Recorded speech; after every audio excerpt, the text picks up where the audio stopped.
Hey, I'm Alana of Prosperity Alignment.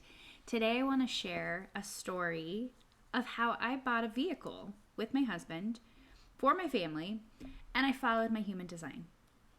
I followed my emotional authority. I followed being a projector, waiting for the invitation.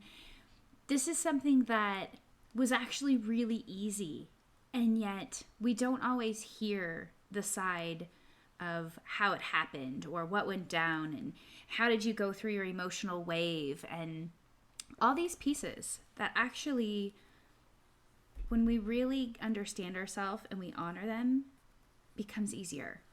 We become in flow. And that's the thing where I realize that the moment we knew we needed a new vehicle, we were told the old vehicle had expenses of I can't even remember now. It was like $8,000 or $9,000, right? This is a vehicle that was 11 years old. Nobody's going to spend that. So we already knew we're getting rid of this. And so me and my husband were both projectors. Basically, we're inviting each other to get a new vehicle, right? Did it need to be brand new? No. And so already he was talking it out. He's a self-projected projector. And I was feeling my emotions around what was I looking for, what would I like. And we kind of had an idea of some sort of an SUV, and that just didn't feel right. And I was hesitant. I was kind of annoyed. My emotions were showing that even though I'm a 1-3 and I'm here to investigate, I didn't want to. I didn't want to go spend time looking at SUVs. And what I really understand now is I wasn't supposed to, because we weren't going to get an SUV.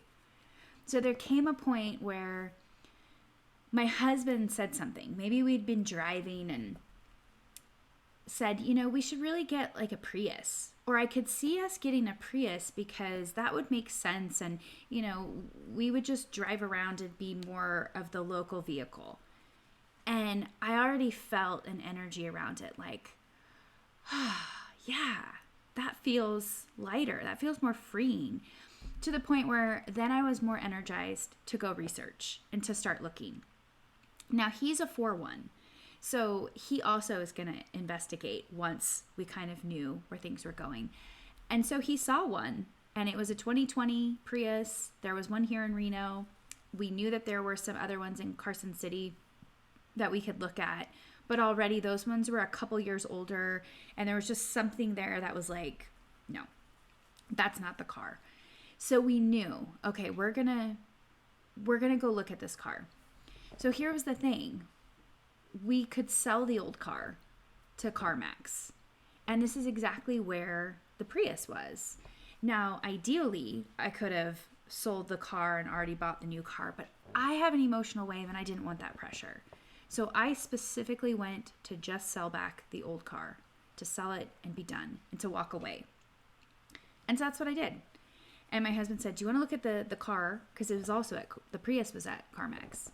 Do you want to look at it today? Do you want to look at it now? And I'm like, no, no. Like, I already was here having to do this. It felt a little stressful. We still had to go to the bank, deposit the check.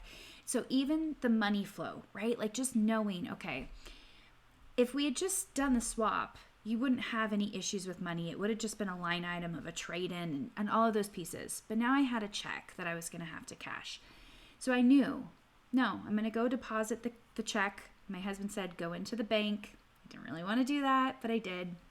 Went into the bank. They said, yep, this will clear. You'll have access next day. Perfect. Right? Next day. That's what I already was feeling. That's when we could fully purchase the vehicle. So later we realized, okay, yes, we want to go look at the vehicle tonight. So let's go do it later on. We loaded up the family. My husband had to go pick someone up and take them somewhere. And in that drive, picking this person up, the energy shifted. He was of such a low vibration that I could feel it. And emotionally, I was already annoyed, kind of pissed off, like frustrated. I could feel my head kind of starting to hurt, to the point when we dropped him off, I was like, ugh, now we have to go look at a car. So I knew where I was in my emotional wave. This is a blessing, right? We all went We went to the car, we looked at it, and I was like, okay, yeah, looks great. I'm pretty easygoing. I don't have specifics. I don't care about the color. It's like, I don't know. Is it going to work for us? So then we got to go and drive it. And it drove great, seemed great. So I knew where I was emotionally when I got there. I was at a low point. And I liked the car. I liked everything. Felt reasonable. It was like, I think the price, whatever. Like, I like it. It feels good. The guy who we spoke with, great. We already told him, we're not going to pull the trigger tonight. Can we come back tomorrow? And he was like, no problem. What time do you want to come in? Right? It was just easy. I wasn't going to put myself in the position to think that I had to pull the trigger and buy the vehicle right then and there. And he wasn't pressuring us either. We knew what we wanted. We knew we were going to come back. So I allowed myself to sleep on my emotional wave. My husband was able to talk it out. He already knew. He liked it. So that night I ran some numbers and I already knew, like, it's all going to work. How much do we want to put down? Like, it'll just be easy. I don't need to worry about anything else. Like, I already know it's all good. So the next day we showed up. We already knew that the check was going to clear. We already knew, we'll just put this much down. We didn't even care what financing was, right? Like, I already knew from somebody in town whose bank what their interest rate was. And I had heard the guy say that they had basically the same rate, if not just a little lower or just a little higher. It was less than 3%. And so I already knew, like, we're going to get that. Got good credit. Things are great. And it all worked out. It was easy. Now, it still was a lengthy process to actually do all the paperwork. And there was some annoyance and frustration in seeing the failure of the system and the process that the guy was going through because he was a robot. He didn't know answers to questions we had. And sure, we lost out on like a $500 trade-in kind of thing that would have come off the price had I actually bought the vehicle at the same time. But I didn't care. I knew I gave myself what I needed to allow for what usually is a painful process to actually be really easy and to be in flow. And so we left with a vehicle that day.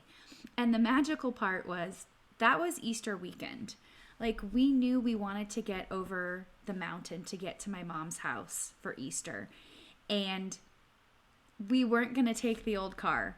And then we sold the old car. And the other vehicle we had, we didn't want to take that one. So we just knew we are getting this car. It's going to happen because we need it to drive over the mountain. And it all worked out. It was a really amazing experience. So I tell you this to give you courage to know that when you're truly living your human design, you're living who you are. You're living in a way that the universe is going to give you and bring you the things that you desire, require, and in a way that aligns with who you are. So even if you're emotional, you can always ask for more time. And if we had someone who said we could not get that vehicle tomorrow or next day, then it wouldn't have been the perfect vehicle. It wouldn't have been the vehicle for us. And if I had forced myself to think that, I would have already been allowing more of the pressure to come in for somebody to try and think that they had to sell me right then and there in the moment. So even with your emotions, ask for more time. The universe will bring it to you. You will be allowed more time if that's what you're going to honor for yourself. My husband got to talk it out for himself. He and I both invited each other in to be able to go and pick the car and buy the car. And all of the timing fell exactly how it was meant to flow. And that's the part where when we're trusting that we're honoring ourselves, everything is magic and everything is golden and it shows up. And that's the part that I really hope that this story allows you to see for yourself, and that you get to go experiment and explore or investigate or know these parts about yourself because they're there for you. It's part of your prosperity path and you're already on it. So continue to love yourself and trust yourself. I love you. Bye for now.